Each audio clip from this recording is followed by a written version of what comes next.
নমস্কার। আজ আমরা জিওগ্রাফির একটা টপিক রক্স বা শিলা সেটা নিয়ে ডিসকাস করব। তো চলুন কথা না বাড়িয়ে শুরু করা যাক। তো বেসিক্যালি রক্স বা শিলা তৈরি হয় মিনারেলস দিয়ে। এই জন্যই লেখা আছে যে rocks are made up of minerals. দেখুন, এটা এমন একটা টপিক যেখান থেকে একটা একটা কোশ্চেন আসে এবং আমাদেরকে পড়ে রাখা উচিত এই বিষয়গুলো। হুম, বেশ। তো এখন rocks are made up of minerals, তো যার অর্থ যেটা আমি বললাম যে খনিজ পদার্থ দিয়ে রক্স তৈরি হয়, শিলা তৈরি হয়। তো এই শিলা একটা রক্স এর তো বিভিন্ন রকম আপফোল্ড হয়, ডাউনফোল্ড হয়। তো আপফোল্ডটা হচ্ছে অ্যান্টিক্লাইন বলে, আর ডাউনফোল্ডটা হচ্ছে সিনক্লাইন বলা হয়।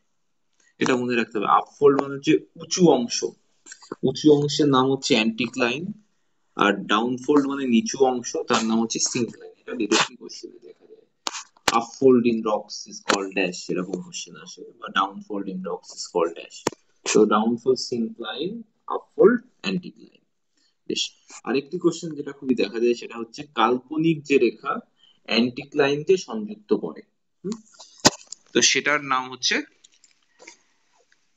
Crest line. সেটার নাম হচ্ছে ক্রেস্ট লাইন। এটা হচ্ছে the imaginary line joining the highest points along the upfold is called crest line, বা কাল্পনিক রেখা অ্যান্টিক্লাইনকে সংযুক্ত করে, সেটা হচ্ছে ক্রেস্ট লাইন।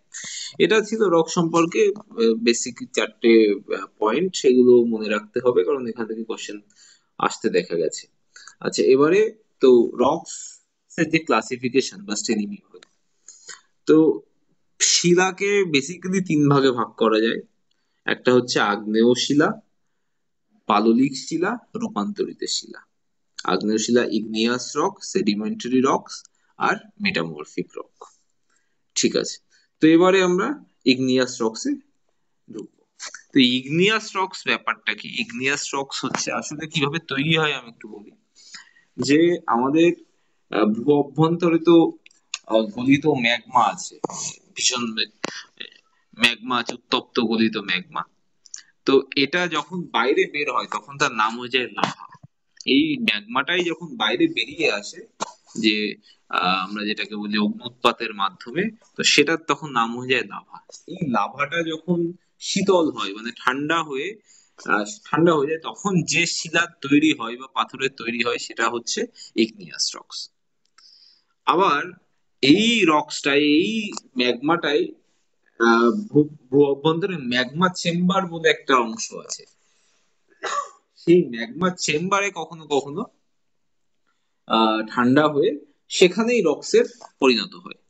তো সেটাও আবার ইগনিয়াস রক্স এর মধ্যেই পড়ে। এর আবার ইগনিয়াস রক্স কে আবার পরবর্তীতে ক্লাসিফাই করা হয়েছে, যেটা বাইরে বেরিয়ে আসছে লাভা আকারে, শীতলীকৃত হয়ে রক্স এ পরিণত হচ্ছে, সেটার নাম হচ্ছে ইন্ট্রুসিভ, ইগনিয়াস রক্স।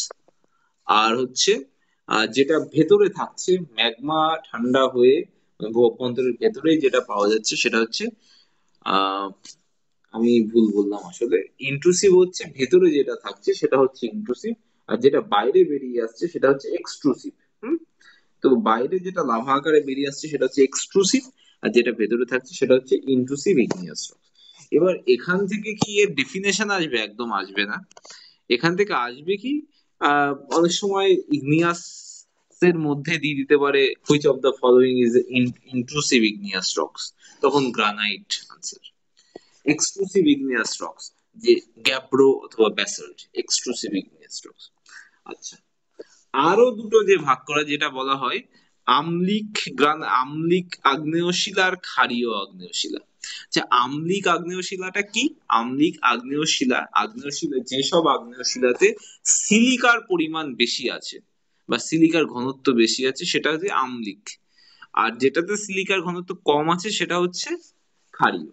তো এখন আম্লিকের এক্সাম্পল একই রকম গ্রানাইট, এবং ক্ষারীয় এই গ্যাব্রো ব্যাসল্ট। ঠিক ঠিক আছে, এবারে এই আগ্নেয় শিলার যদি একটা প্রপার্টি বলি, নো ফসিল, সেখানে কোনো জীবাশ্ম থাকে না এর মধ্যে, কারণ এটা তো লাভা থেকে তৈরি হচ্ছে, ম্যাগমা থেকে তৈরি হচ্ছে, জীবাশ্ম থাকবে কিভাবে? আর আমাদের ডেকান প্ল্যাচু আছে, ডেকান প্ল্যাচুর বেশ কিছুটা অংশ, large area of Deccan plateau consist of basalt rocks. Basalts মানে কি? আগ্নেয় শিলা, ব্যাসাল্ট ইনট্রুসিভ আগ্নেয় শিলা। তো পরীক্ষায় অনেক সময় আসে Deccan plateau, large area of Deccan plateau consist of which of the following rocks. এখন তখন কোশ্চেনে ব্যাসাল্ট না দিয়ে ইগনিয়াস দিতে পারে, সেডিমেন্টারি দিতে পারে, মেটামরফিক দিতে পারে। তো তখন আমাদেরকে এটা জানতে হবে যে এটা বেসাল্ট রক দিয়ে তৈরি এবং বেসাল্ট রকটা ইগনিয়াস রকের মধ্যে আসে। বেশ, এই পোর্শনটা এখান থেকে চলে গেল ইগনিয়াস রক্স থেকে। আচ্ছা, এবারে আমরা একটু সেডিমেন্টারি রক্স এর মধ্যে। সেডিমেন্টারি রক্স মানে হচ্ছে পাললিক শিলা। আচ্ছা, এটা কিভাবে তৈরি হয় আমি একটু গল্পের মতো বলে দিই।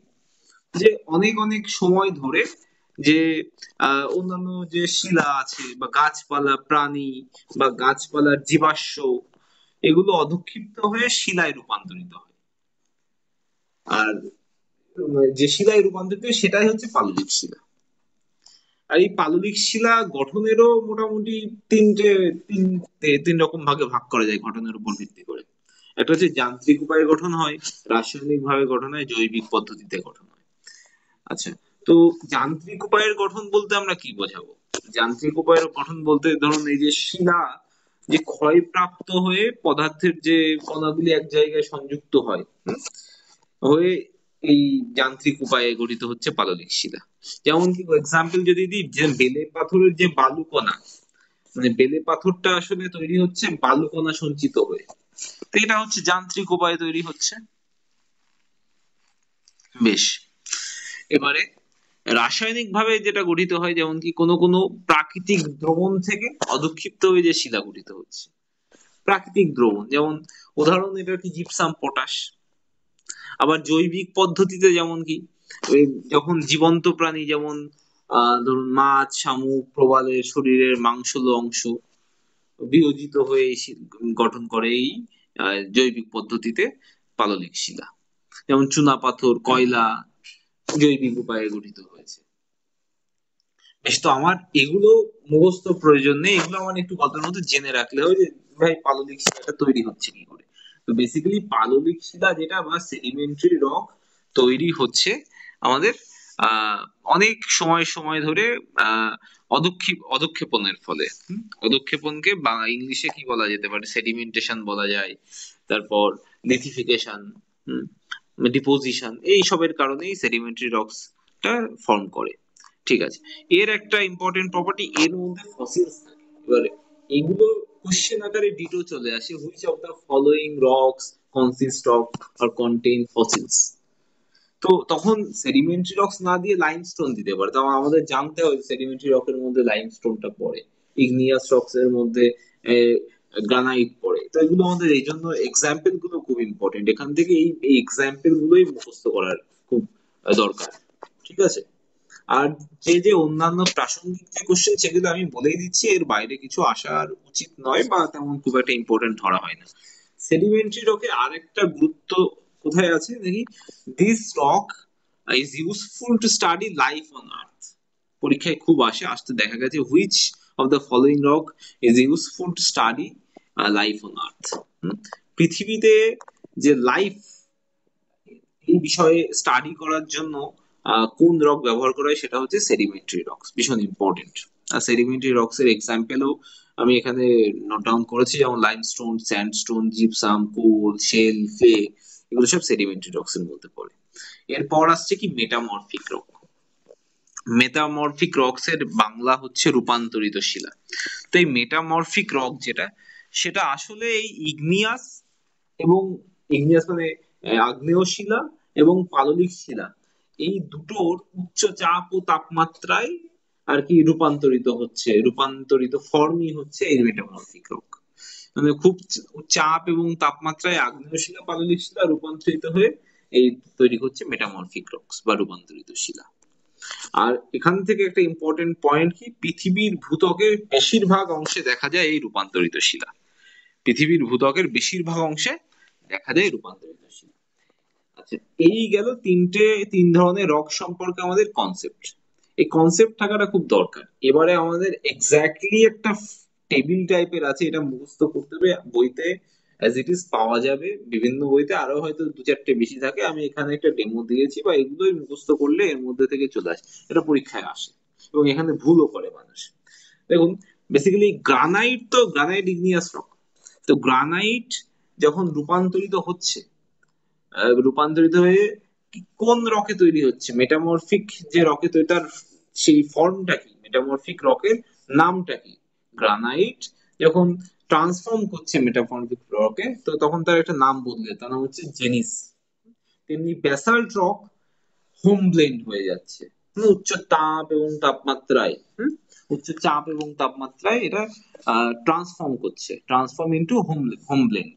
একই রকম ভাবে সেডিমেন্টারি রকের মধ্যে লাইমস্টোন হয়ে যাচ্ছে মার্বেল হয়ে যাচ্ছে, কোল ডায়মন্ড হয়ে যাচ্ছে গ্রাফাইট হয়ে যাচ্ছে, স্যান্ডস্টোন হয়ে যায় কোয়ার্টজাইট হয়ে যাচ্ছে, শেল বা ক্লে হয়ে যাচ্ছে স্লেট বা মাইকা সিস্ট, এগুলো হয়ে যাচ্ছে। তো এই যে লিস্টটা আমাদের লার্ন করতে হবে, গ্রানাইট জেনিস, ব্যাসাল হোমব্লেন, লাইমস্টোন মার্বেল, কোল ডায়মন্ড, তারপর গ্রাফাইট, গ্রাফাইট আর গ্রানাইট দুটো আলাদা জিনিস, মনে রাখতে হবে। স্যান্ডস্টোন, কোয়ার্টজাইট, এটাও খুব ইম্পর্টেন্ট, মানে অনেকবার পরীক্ষা আসতে দেখা গেছে স্যান্ডস্টোনের যে মরফিজমের কারণে যে রক্স বা যে ফর্ম পাওয়া যায় সেটা কি, সেটা হচ্ছে কোয়ার্টজাইট। আর শেল বা ক্লে, স্লেট হচ্ছে মাইকা, হচ্ছে সিস্ট হচ্ছে, ঠিক আছে।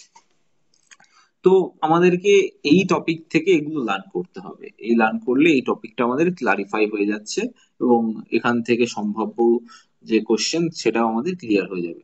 খুব সীমিত টপিক, মানে লিটল টপিক আমাদের স্মার্টলি পড়তে হবে। এর মধ্যে পড়ার মতো অনেক কিছুই আছে। বইতে যদি দেখা হয় তো এক দেড় দু পেজ, দু পেজ তো থাকবেই, ডেফিনেটলি থাকবে দু তিন পেজ। তো সব পড়ার দরকার নেই, এটুকু পড়ে নিজেদের মতো করে বানিয়ে করতে হবে। বেশ। তো আহ, আশা করি সবার ভালো লাগবে, ভুল ত্রুটি হলে নিশ্চয়ই আমাকে ফিগার আউট করবেন, আমি সেগুলো শুধরে নেওয়ার চেষ্টা করবো। দেখা হচ্ছে পরবর্তী ভিডিওতে।